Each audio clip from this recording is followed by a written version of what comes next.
یہ درے جانا پر کرتا ہوں جبی سائی، سجدہ نہ سمجھ نجدی، سر دیتا ہوں نذرانہ، سر دیتا ہوں نذرانہ۔ اللہ اللہ۔ استاد زمن علامہ حسن علی رحمہ پکار اٹھے، یا رسول اللہ، گر وقت اجل، گر وقت اجل، اجل کہتے ہیں موت کو، گر وقت اجل سر تیری چوکھٹ پہ جھکا ہو، جتنی ہو قضا ایک ہی سجدے میں ادا ہو۔ کہہ دو زور سے سبحان اللہ۔ جتنی ہو قضا ایک ہی سجدے میں ادا ہو۔ اب آؤ تصورات کی دنیا میں چلو، اسی لیے تو کہتا ہوں اپنے تصور کو جماؤ۔ سبحان اللہ۔ دل کے آئینے میں ہے تصویر یار، جب ذرا گردن جھکائی دیکھ لی، بولو زور سے سبحان اللہ۔ عرض کرتے ہیں یا رسول اللہ، میری ماں کی قبر کا پتہ نہیں، میری ماں کی باپ کی قبر کا پتہ نہیں، آؤ آؤ چلو چلو، آقا کا پیارا ذرا تذکرہ سنو، آقا کی پیاری بات سنو، سرکار کی پیاری سبحان ارشاد سنو۔ آقا فرماتے جاؤ قبرستان چلے جاؤ، دو لکیروں کو کھینچ لینا، ایک کو باپ کی قبر قرار دینا، ایک کو ماں کی قبر قرار دینا۔ جس کو باپ کی قبر قرار دو اس کے سرہانے چوم لینا، اور جس کو لکیر کو ماں کی قبر قرار دو اس کے پیتیانے چوم لینا، گویا کہ تم نے جنت کا دروازہ چوم لیا۔ قبر نہیں ہے، قبر غیر مقبور، ارے غیر مقبور تو جانے تو لکیر۔ قربان جاؤ تصورات کی دنیا پر۔ اسی لیے ایک مولانا صاحب بہت تھے بیچارے، تو انہوں نے کہا کہ آپ کیا کہتے ہیں تعزیے کو جائز؟ میں نے کہا الحمدللہ، فقیر جائز کہتا ہے، جائز سمجھتا ہے، جائز بیان کرتا ہے۔ اللہ اللہ بولے آپ نے رسالے تعزیے داری بھی پڑھا؟ میں نے کہا میں نے اپنے بھائی صاحب حضور مشاہد ملت سرکار سے 7 مرتبہ پڑھا، آپ جا کے پھر سے پڑھیے۔ بولے کیا مطلب؟ وہاں تغرے لگے تھے، میں نے کہا یہ تعزیہ، یہ تعزیہ، یہ تعزیہ، یہ سب تعزیے اور کاغذ پہ جائز ہے تو کاغذ کا کیسے ناجائز ہو جائے؟ سبحان اللہ۔ یہ آپ دلیل، جب پہ جائز ہے کا کیسے ناجائز ہو جائے؟ ارے ذرا سوچو، حالات کا جائزہ لو، وقت کی نزاکت کو سمجھو۔ اللہ اللہ۔ میں نے کہا لا تقربوا الصلاۃ پڑھ دیا، وانتم السکارا بھول گئے۔ رسالے تعزیے داری مروجہ ہے۔ میں نے کہا مولانا اس کی نقیص کیا ہے؟ اس کی نقیص کیا ہے؟ غیر مروجہ وہی جائز ہے۔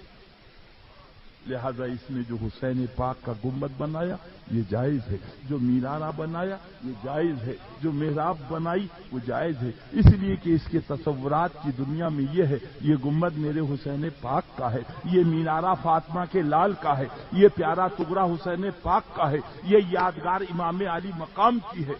اجالے اپنی یادوں کے ہمارے ساتھ رہنے دو، نہ جانے کس گلی میں زندگی کی شام ہو۔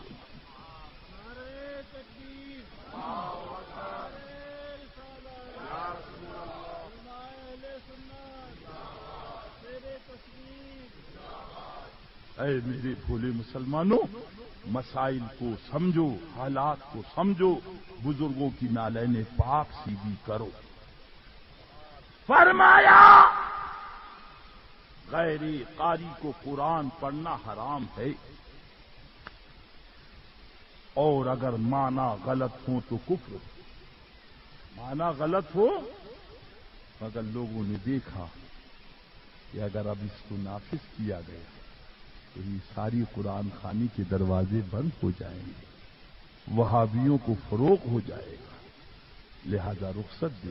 سبحان اللہ، زور سے بولو سبحان اللہ۔ اور تو اور امام اگر تنخواہ لے تو نماز نہیں اس کے پیچھے، سجدہ نہیں اس کے پیچھے، رکوع نہیں اس کے پیچھے۔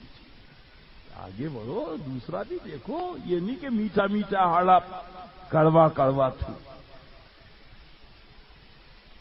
ہاں سبحان اللہ، قربان جاؤ، کیسی پیاری سبیل نکالی اعلی حضرت سرکار نے کہ وہ نماز پڑھانے کا کچھ نہیں لے رہا، جو آنے اور جانے کا ٹائم لگ رہا ہے اس کی وہ خدمت کی جا رہی ہے۔ سبحان اللہ سبحان اللہ۔ اللہ تعالی اعلی حضرت کی کتب مبارکہ سمجھنے کی ہم سب کو توفیق عطا فرمائے۔